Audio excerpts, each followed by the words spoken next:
How to set one single name on Facebook.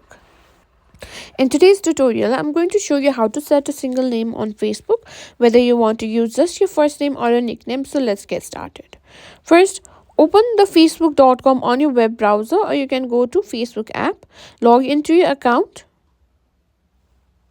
Now go to your profile by clicking on your name or profile picture.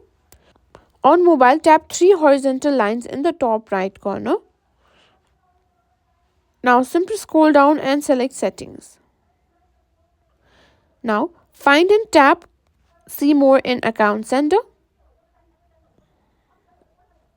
Here you can see personal details.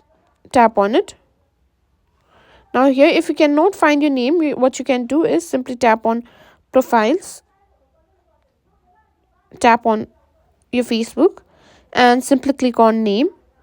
In here, what you can do is set your single name. Simply delete either your first or last name and just enter the name you prefer. Facebook allows you to use just one name if that's what you choose. Make sure to simply enter the name exactly how you want it to appear. You can also manage other names as well. Simply tap on it and click your other name or simply type in. And after you've simply typed it, simply click on save, and that's it. Now you know how to set a single name on Facebook.